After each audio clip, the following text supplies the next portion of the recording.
We understand. Listen, Secret Service, their priority is protecting the president and getting him out of there. But now we've got a crime scene investigation. What happens in the moments after we watch all of this play out when it comes to law enforcement and investigating what just happened there at that scene? Well, immediately, Shannon, what happens is that area in which the shots were believed to have been fired is now a crime scene. So what law enforcement is doing is that they've roped off that area to preserve it.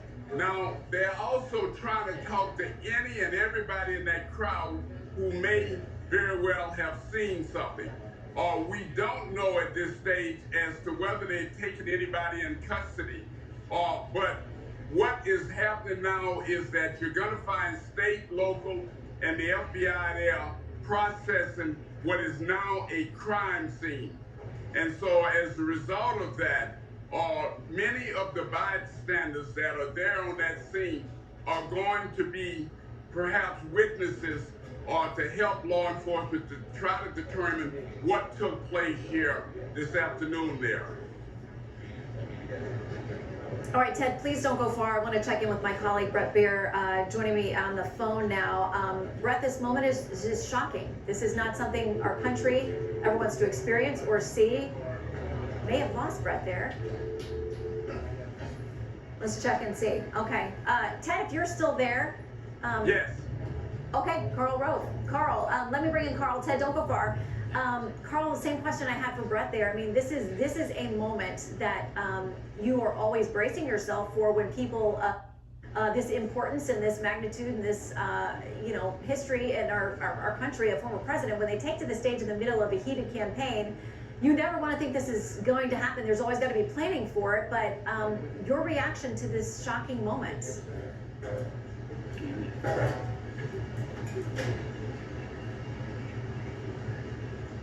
Karl, if you can hear me. All right, I'm going to come back to Ted because I think he's still with us. Ted, you talk about the investigation and the fact that we now have thousands of people who are potential witnesses to this crime scene. And what is the timeline for processing a scene like this, for identifying a suspect, for identifying what even happened? Because, we're going with the best of what we can tell from watching this event a few times over on tape.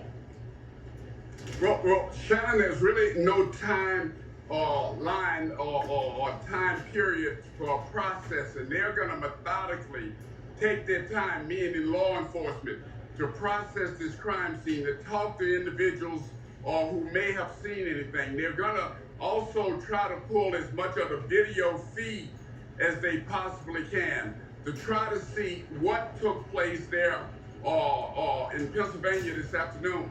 And it's a very challenging scenario and situation that law enforcement is faced with. But they're trained to take on these kinds of situations. I would have to believe at this stage that, of course, they know quite a bit more than perhaps they're going to tell us. The big question that I want to know, and I'm sure America want to know, is do they have anybody in custody? Or is it just one person?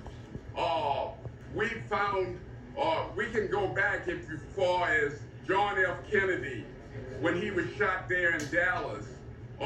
It was thought to be more than one person other than Lee Harvey Oswald, if you remember. And there was a big investigation. What they're doing right now is preserving this crime scene, trying to find out as much as they possibly can about the shooter or shooters that fired maybe a weapon there. But I can tell you, when a presidential candidate is on a stage like that, normally they have bulletproof vests on, and the Secret Service is surrounding them.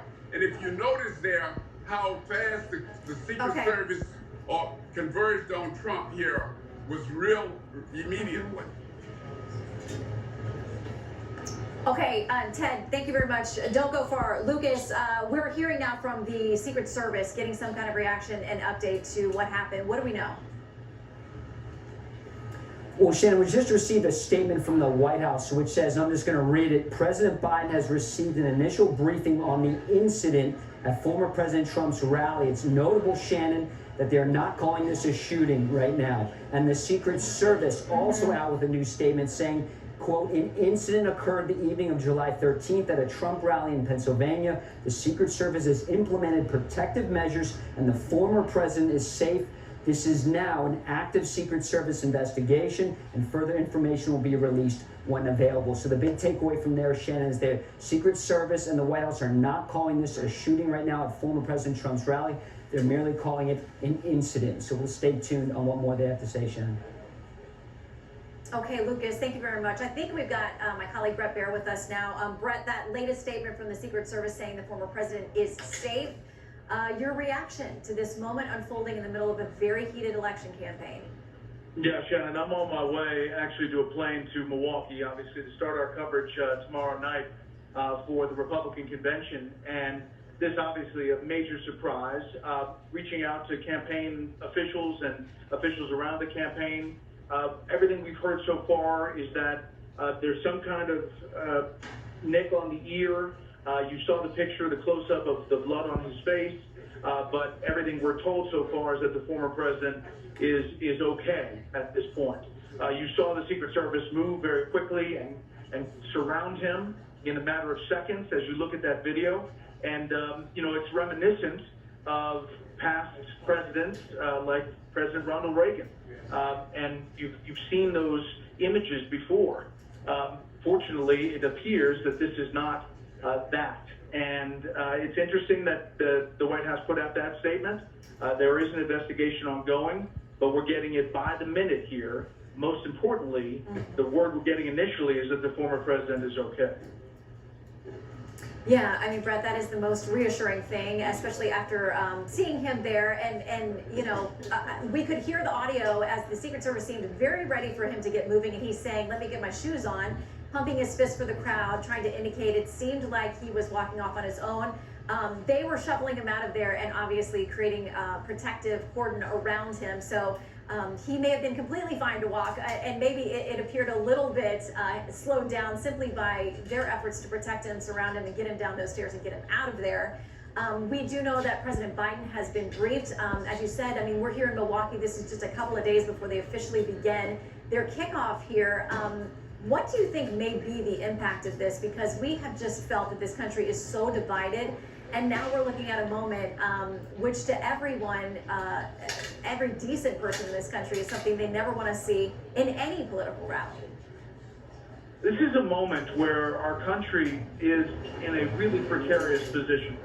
You know, you have a Democratic Party that is, you know, in turmoil. The president's saying he's sticking it out and he's going to run. However, there's a lot of talk about whether he is or whether he isn't.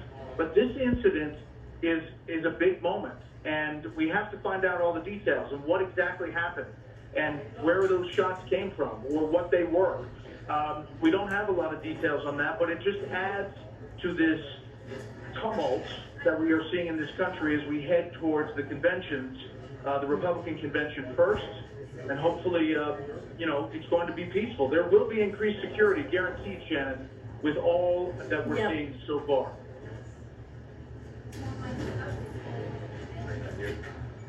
Brett, I want to read this just coming in. Brooke Singman from us, you know, one of our colleagues here at Fox, has this urgent statement from the Trump campaign saying President Trump thanks law enforcement and first responders for their quick action during this heinous act. He is fine and is being checked out at a local medical facility. More details will follow. So, Brett, again, another assurance, the first coming from Secret Service and now from the Trump campaign itself, that it sounds like he is doing well, and whatever the intentions were of whatever happened there at the rally, it sounds like he's going to be just fine. And probably, I would guess, you knowing him, I knowing him as many folks know him, probably more fired up than ever to get back out there on the campaign trail. Yeah, and I think that just the indication that he wanted to get up and raise his fist after that moment, I think was an image he wanted to portray. I think there's a lot to know where things are coming from. Absolutely. Brett, thank you very much. Safe travels. We will see you here very shortly in Milwaukee. Excuse me, I want to make sure that we get to nationally syndicated political reporter Selena Zito. She is a Pennsylvanian. She is somebody who has a Pennsylvanian, I guess would be the right term. She covers this state border to border, knows it inside and out. You were there at the rally, Selena. Can you tell us what you witnessed? Yeah, so I was here at the rally, been here since 12 o'clock this afternoon. I had actually met with the president for a couple minutes before he went out on the stage. He was in great spirits. We were to do an interview after the rally. I was in the